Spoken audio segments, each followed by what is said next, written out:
and he has the makings. He's got the setup. He's got what it takes to be one of the best in the world. He clearly has it.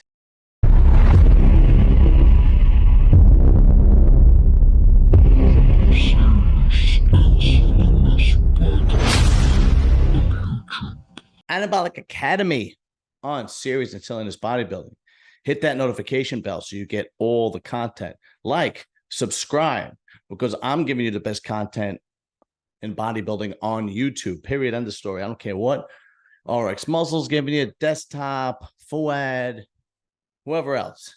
My show is the best. It's because I say so. I have no data to back that up except that it's my show and I know it's the best, and that's it. Anyway, so if you are new to the channel, Anabolic Academy is the part of the show where I take your questions via Instagram, Facebook, TikTok, email, and then I answer them. If you want to reach me and send me some questions or just say hello, Instagram, Serious and Silliness, DM me. Facebook, my name, John Livia. TikTok, my name, John Livia.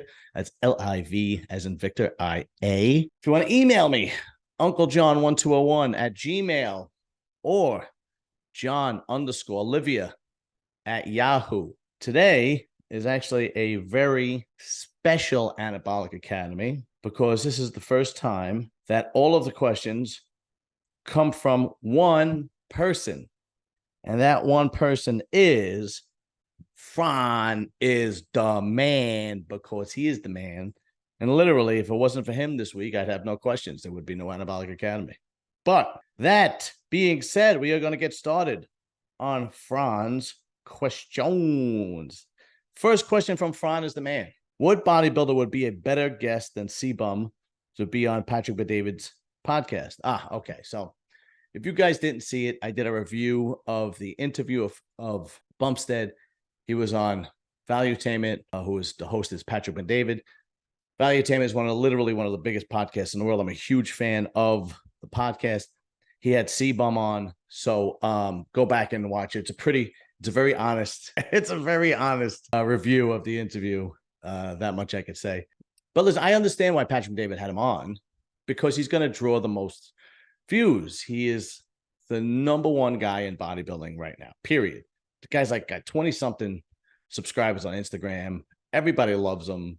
You know, he's the man, okay? He might be a little boring, but it's the truth. Now, I understand why. If I was Patrick Bet-David, I'd want him too.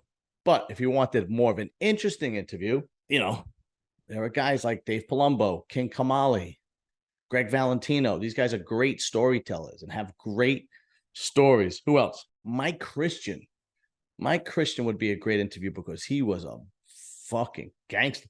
He was a gangster and a bodybuilder at the same time, you know, like he was from the streets in California. So he would probably be a great interview. I mean, obviously, if you can get Arnold, I don't know if Arnold was on his show. He probably had him on. I don't know. The guy's had everybody else on. He's had Ronnie Coleman on, Sean Ray. Who else? I don't know, but he's had several big-time bodybuilders on. I think he had Dorian on. I might be wrong, but I'm pretty sure he had Dorian on. Dorian is fun because he's really into these conspiracy theories and shit. He's a little loony. But, you know, those are more interesting. But I understand why he had Cbum on. I mean, the guy's #1 guy in the world right now when it comes to bodybuilding. That's it. It's just boring as fuck. It is what it is. Next question from Fran is the man. When you first started working out, were you focused more on getting stronger or bigger muscles? Bigger muscles, always, because my generation, the Gen X generation, you know, the 80s babies, you got to understand that everything was about muscles. Action figures. You go back and look at He-Man, and you look at G.I. Joe, and you look at, the wrestling figures that we had. They were all jacked. The cartoons, the He-Man cartoon, the Thundercats, they're all jacked. The superstars, the movie superstars, Arnold, Schwarzenegger, you know, Van Damme. Then you had Hulk Hogan in wrestling, and everybody in wrestling was jacked back then, you know? And so it was all about getting big. Everybody wanted to get big. Everybody wanted to train hard. And like getting stronger was kind of like the second thing, if you will. I mean, when you start working out, you kind of figure out what direction you're going to go in relatively quickly. Like, am I gifted with gaining muscle quick, or am I gifted with power? because they're two different. You could have both. Don't get me wrong, but if you look at powerlifters, they usually don't look like bodybuilders. They have a specific look to them. Or you're one of those guys that you're just genetically not gifted too well, and you might become a better person of who you are in the gym, but you really don't see a lot of advancement. It is what it is. You just kind of have to figure out what works for you. But yeah, no, it was always about getting big. I mean, man, I remember having the Hulk Hogan used to have like a workout thing for kids that you bought in the toy store, and it was like 2 5-pound dumbbells, a jump rope, that hand squeezer, and then there was like a big like book it came with, and you could do all the workouts and stuff, and then a cassette, and they would tell you, okay, let's do the warm-up, or let's do bicep curls, or let's jump rope, and you would do that, and so on and so forth. It was all about that, man. That's just the generation. That was it. Next question from Fran is the man. Which piece of gym equipment do you feel is useless and adds minimal benefits? That's a great question. Let me think. Obviously, we're going to have to edit this part out because this is pretty, I don't know. I didn't think this one over. I should have thought this through before I started. A machine that nobody uses in the gym. There's always a machine that nobody uses in the gym. Well, I might get killed for this one, but that overhead thing that Dorian uses all the time. I never got much out of that.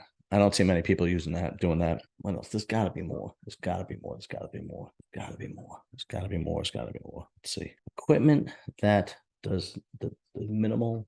There's got to be. I'm trying to think of gym equipment in my gym, to be honest with you.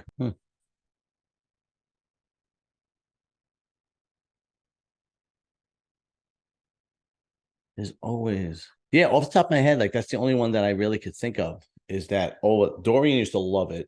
It was that over the top. It would work your, I guess back. I don't know. I tried it a bunch of times when I first started. It never did anything for me.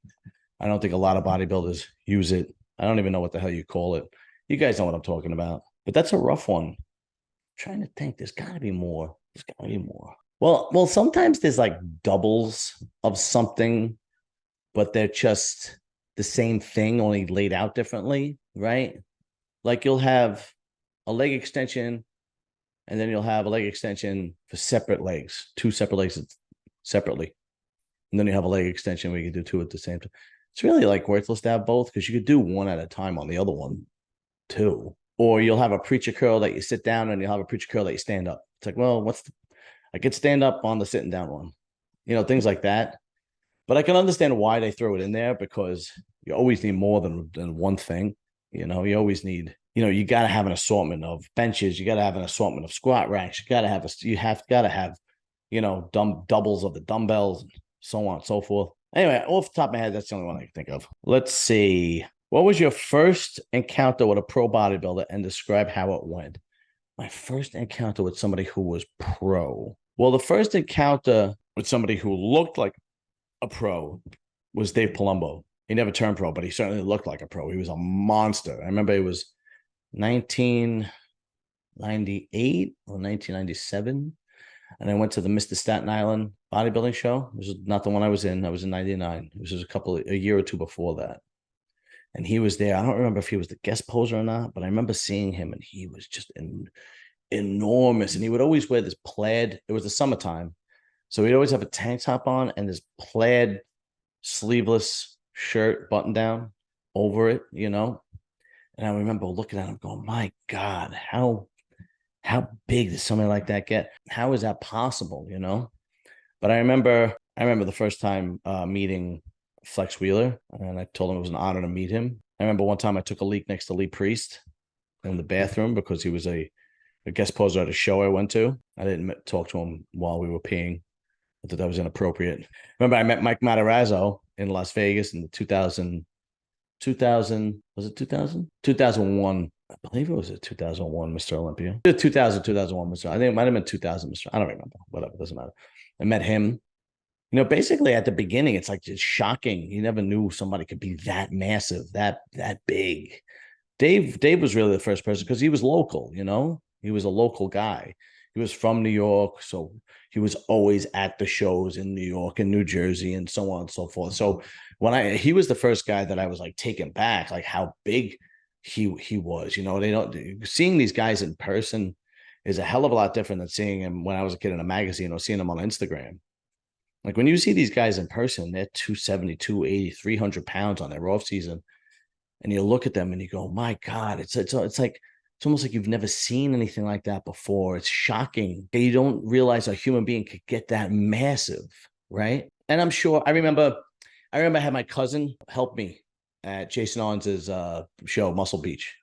She came to help me at my booth. And she's not into bodybuilding, you know, she helped me because she was my cousin Francesca. And I remember Akeem Williams walked in, and this was, I don't know, 3 years ago, something like that, 2 years ago, something like that. And Akeem Williams walked in, she looked at me and she was shocked. And I was like, well, that's what a professional bodybuilder looks like. You think I'm like, you know, because to her, I'm the most muscular guy she knows, right? Because she's not at the bodybuilding. But then when you see a pro, her face was like, and that's basically all I have to, when I saw it, that was pretty much my face when I first saw Dave Palumbo. Anyways, all right, that's that one. Okay, next question. Thoughts on Martin Fitzwater getting rejected on an Arnold Classic invite? Well, as you know, I am blocked from Martin Fitzwater's Instagram because I actually did a video on him when he got arrested earlier in the year for drug possession. It could be several reasons. I mean, first of all, I don't know what the criteria is. I know you have to fill out some paperwork, send it into the Arnold, and they pick and choose who they want. I have to assume, I don't know the rhyme or reason it is to pick or choose. Okay. I don't know. I don't know if you had to have had at least competed the year before, if you had to have won a show, if you're just a draw. I'll tell you this much. I'm speculating this, but I wouldn't surprise me because of his drug arrest if they didn't want him, because the live stream is free. So that means advertisers are going to be coming out of the woodwork to be at the Arnold Classic in Columbus, Ohio. And they might scare, it's a possibility they might scare off some advertisers if you have, you know, somebody that was arrested for drug possession. Or maybe it was filled up already. You know, they had everybody they wanted. Or maybe they just thought he wasn't a draw. Because if you look at the guys that are on there, they're a draw. If they're not a draw here, they're a draw in somewhere else. Like, you know, I know who's the Brazilian guy, Horse MD. I know Horse MD is a huge draw in Brazil, so people are going to be watching it in Brazil because he's huge. He's huge over there, right? Nexzilla, he's a huge draw. He's a freak that everybody's talking about. Of course, you got Samson, Hadi Chopin. The entire Middle East is going to stop to watch Hadi Chopin be on the Arnold Classic because you know they're going to have their fingers crossed, going, you know, Hadi should win this. And technically, he is the favorite to win since he is the only guy to ever beat Samson on that stage. But that's all I really have to say about Martin. Quite frankly, I don't care if he's there or not. It doesn't make a difference to me. But, you know, Martin's still a young guy. He's like maybe 27 tops. And he has the makings. He's got the setup. He's got what it takes to be one of the best in the world. He clearly has it. And you just look at him and his physique is magnificent. He's only 27 years old. He just has to keep his head on straight. And all is forgivable in bodybuilding. We've seen guys that do a hell of a lot worse things than get around. I mean, so many guys have gone through trials and tribulations in bodybuilding, and all is forgiven when they get back on that stage and so on and so forth. He has what it takes to be a great bodybuilder. There's no question about it. He just has to get his head on straight, put his ass in high gear, get some work ethic, and he could be one of the best, clearly. And this is a great time to be a bodybuilder. There's tremendous talent out there. So that's pretty much all I got to say about that. That's all I got to say about that. If anybody watched Forrest Gump. Next question, and unfortunately, last question. This is actually a pretty interesting question. What songs are on my gym playlist? That's actually pretty funny because, literally, I have, and I'm not going to exaggerate, I have everything from Barbra Streisand to Metallica. I mean, I don't know if you guys could hear this, but if I just pick the most random, if I just hit songs, right? And then I hit shuffle, what's the first one that comes up? Fat Joe, Still Not a Play is the first one that comes up. That's the first one that comes up. Let's see, who's the next one? No more. Next one. Red Man. I don't know if you guys can hear that. But next one. Heaven Came a Can We Talk. This song makes you want to fall in love. Next one. Oh, shit. Bust the Move. Young MC. So, yeah, I have all different types of music on mine. Anyway, that concludes Anabolic Academy. A very short one, but quality, son. Quality. Thank you, Franz, the man, for all the questions. It is greatly appreciated. Thank you for supporting my channel and keeping it alive, especially keeping Anabolic Academy alive. But like, share, subscribe, hit that notification bell, and tune in because I'm giving you the best bodybuilding content on YouTube. Period. It's not even close. Who are you gonna compare me to? Dennis James? Please. Jay Cutler? Nothing compared to me. Nothing, son. Nothing.